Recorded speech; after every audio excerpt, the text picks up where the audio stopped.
Welcome to of the record. Delhi వేదికగా AP రాజకీయాల్లో ఊహించని పరిణామాలు చోటు చేసుకుంటున్నాయి. కేంద్ర మంత్రివర్గ విస్తరణపై మునుపెన్నడూ లేనంత ఉత్కంఠ నెలకొంది. మోదీ కేబినెట్ లోకి కొత్తగా ఎంట్రీ ఇచ్చే ఆ ఇద్దరు నేతలు ఎవరు? ప్రస్తుతం ఉన్న ముగ్గురు మంత్రులలో ఒకరికి పదవి ఉండటం ఖాయమేనా? కూటమి విజయానికి వెన్నెముకగా నిలిచిన పురంధేశ్వరికి ఈసారైనా న్యాయం జరుగుతుందా, లేదా సామాజిక సమీకరణాల దెబ్బకు ఆమె మళ్లీ వెనకబడిపోక తప్పదా? మరోవైపు దూసుకుపోతున్న పెమ్మసాని చంద్రశేఖర్ కు ప్రమోషన్ దక్కపోతుందా? ఒకే సామాజిక వర్గానికి చెందిన ఈ ఇద్దరిలో అధిష్టానం ఎవరి మొగ్గు చూపుతుంది? ప్రతిభను చూస్తారా, లేక కుల సమీకరణాల లెక్కలే ప్రాధాన్యత ఇస్తారా? ఏపీ కోటపై బీజేపీ హైకమాండ్ తీసుకోబోయే ఆ సంచలన నిర్ణయం ఏంటి?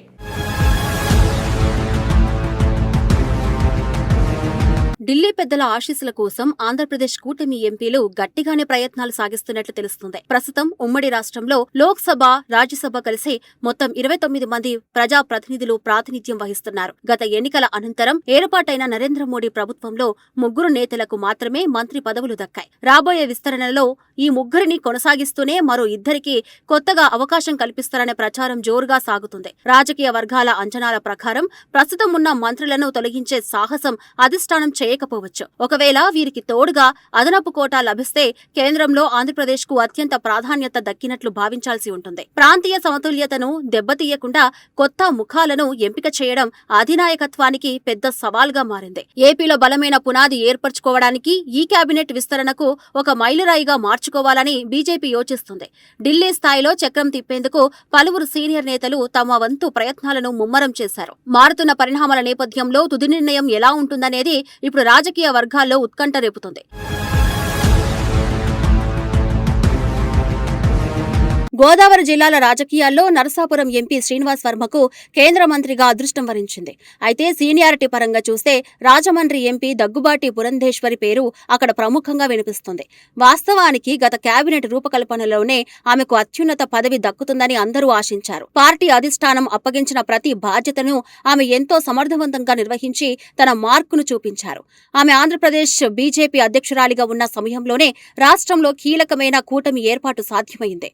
దీని ఫలితంగానే గతంలో ఎన్నడూ లేని విధంగా 8 మంది ఎమ్మెల్యేలు, 3 ఎంపీలు విజయం సాధించారు. గతంలో యూపీఏ ప్రభుత్వ హయాంలో స్వతంత్ర హోదాలో మంత్రిగా పనిచేసిన అనుభవం ఆమెకు ఉంది. ఆయా శాఖల్లో ఆమె చూపించిన చొరవ, సాధించిన ప్రగతి ఇప్పటికీ ప్రశంసలు అందుకుంటున్నాయి. ఇంతటి అనుభవం, సీనియారిటీ ఉన్నప్పటికీ సామాజిక సమీకరణాల వల్లే ఆమెకు సరైన గుర్తింపు లభించలేదనే వాదన ఉంది. అయినా సరే పార్టీ బలోపేతం కోసం ఆమె నిరంతరం క్షేత్రస్థాయిలో శ్రమిస్తూనే ఉన్నారు.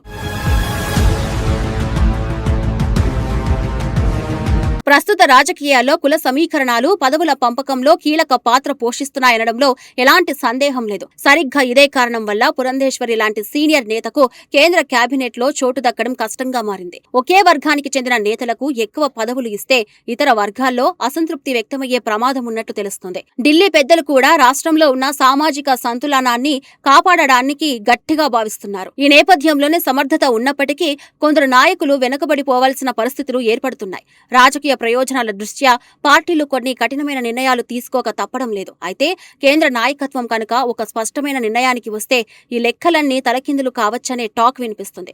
సామాజిక సమీకరణాల కంటే ప్రతిభకే ప్రథమ ప్రాధాన్యత ఇవ్వాలని ప్రధాని మోదీ భావిస్తే ఆమెకు అవకాశం దక్కుతుందనేది ఇన్నర్ టాక్. జాతీయ స్థాయి పదవుల పంపకంలో ఇలాంటి ఆశ్చర్యకరమైన నిర్ణయాలు తీసుకోవడం బీజేపీకి కొత్తేమీ కాదు. రాబోయే రోజుల్లో అధిష్టానం తీసుకునే నిర్ణయాలపైనే ఈ సమీకరణాల భవిష్యత్తు ఆధారపడి ఉంటుంది. ఇక చూస్తే గుంటూరు లోక్సభ స్థానం నుంచి అనూహ్యంగా గెలుపొంది కేంద్ర రాజకీయాల్లోకి ప్రవేశించారు డాక్టర్ పెమ్మసాని చంద్రశేఖర్. ఆయన విజయం సాధించిన వెంటనే సీఎం చంద్రబాబు నాయుడు కేంద్ర మంత్రి పదవికి ఆయన పేరును సిఫార్సు చేశారు. ప్రస్తుతం ఆయన కేంద్ర కమ్యూనికేషన్స్, గ్రామీణాభివృద్ధి శాఖల సహాయ మంత్రిగా బాధ్యతలు నిర్వహిస్తున్నారు. ఈ స్వల్ప కాలంలోనే తన పరిధిలోని శాఖలపై పూర్తి పట్టు సాధించి అందరినీ ఆశ్చర్యపరిచారు. ఢిల్లీలోని ఉన్నత అధికారులు, కేంద్ర పెద్దల వద్ద తన పనితీరులో మంచి మార్కులు సంపాదించుకున్నారు. అటు పార్టీ పరంగా కూడా టీడీపీకి అన్ని విధాలా అండగా నిలుస్తూ నమ్మకమైన నేతగా ఎదిగారు. ఆయన ప్రతిభను గుర్తించిన అధిష్టానం రాబోయే విస్తరణలో ప్రమోషన్ కల్పించే యోచనలో ఉన్నట్లు తెలుస్తోంది. స్వతంత్ర హోదాతో కూడిన కీలకమైన మంత్రిత్వ శాఖను ఆయనకు అప్పగించే అవకాశాలు మెండుగా ఉన్నాయి. కేంద్రంలో ఆయన స్థానం మరింత బలపడితే రాష్ట్ర రాజకీయాల్లోనూ ఆయన ప్రాధాన్యత పెరగడం ఖాయంగా కనిపిస్తుంది. కేంద్ర కేబినెట్ లో పెమ్మసాని చంద్రశేఖర్ కు ప్రమోషన్ దక్కితే పురంధేశ్వరి ఆశలకు బ్రేక్ పడే అవకాశం ఉంది. ఎందుకంటే వీరిద్దరూ ఒకే సామాజిక వర్గానికి ప్రాతినిధ్యం వహించడమే ఇక్కడి ప్రధానమైన చిక్కుముడి. ఒకే ప్రాంతం, ఒకే సామాజిక వర్గం నుంచి ఇద్దరికి కీలక పదవులు ఇవ్వడం ఆనవాయితీ కాదు. ఈ సమీకరణాల వల్లే రాజమండ్రి ఎంపీకి కేంద్రంలో తగిన ప్రాధాన్యత లభించడం లేదని టాక్. ఒకవేళ ప్రతిభకు మాత్రమే పట్టం కట్టాలని భావిస్తే పురంధేశ్వరి ఖచ్చితంగా మోదీ కేబినెట్ లో ఉంటారు. అటువంటి ప్రత్యేక పరిస్థితి తలెత్తితే గోదావరి జిల్లాల నుంచి శ్రీనివాస్ వర్మ తన మంత్రి పదవిని కోల్పోవాల్సి వస్తుంది. ఒకరిని తీసుకుంటే మరొకరిని పక్కన పెట్టాల్సిన క్లిష్టమైన పరిస్థితి ఢిల్లీ పెద్దల ముందు ఉంది. సో ఈ అంతర్గత పోటీ కూటమిలోని పార్టీల మధ్య ఎలాంటి చర్చకు దారితీస్తుందో చూడాలి. కేబినెట్ విస్తరణ అనేది కేవలం పదవుల పెంపకం మాత్రమే కాదు, అది భవిష్యత్తు ఎన్నికల వ్యూహం కూడా. అందుకే ఇద్దరు నేతల విషయంలో బీజేపీ హైకమాండ్ చాలా ఆచితూచి అడుగులు వేస్తుంది.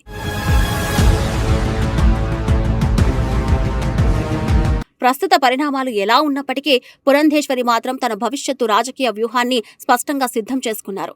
రాబోయే 2029 సాధారణ ఎన్నికల్లో ఆమె మళ్లీ బరిలోకి దిగడం ఖాయంగా కనిపిస్తుంది. అది కూడా ప్రస్తుతం తాను ప్రాతినిధ్యం వహిస్తున్న రాజమండ్రి లోక్సభ స్థానం నుంచే పోటీ చేయాలని భావిస్తున్నారు. ఈ మేరకు ఇప్పటి నుంచే నియోజకవర్గ పరిధిలో తన పట్టును మరింత బలోపేతం చేసుకునే పనిలో పడ్డారు. సుదీర్ఘ కాలం పాటు క్రియాశీల రాజకీయాల్లో ఉంటూ ప్రజలకు సేవ చేయాలనే పట్టుదలతో ఆమె ఉన్నారు. కేంద్ర కేబినెట్ మంత్రిగా పనిచేసే అవకాశం ఆమెకు త్వరలోనే లభిస్తుందని అనుచర వర్గం గట్టిగా నమ్ముతోంది. ఢిల్లీ స్థాయిలో ఆమెకున్న పరిచయాలు, క్లీన్ ఇమేజ్ భవిష్యత్తులో ఆమెకు మరిన్ని ఉన్నత పదవులను తెచ్చిపెడతాయి. ప్రస్తుత పదవుల వేట ఎలా ముగిసినా లాంగ్ రన్ లో ఆమె పాత్ర అత్యంత కీలకం కానుంది. ఏపీ రాజకీయాల్లో తనకంటూ ఒక ప్రత్యేక స్థానాన్ని నిలుపుకుంటూ ఆమె ముందడుగు వేస్తున్నారు.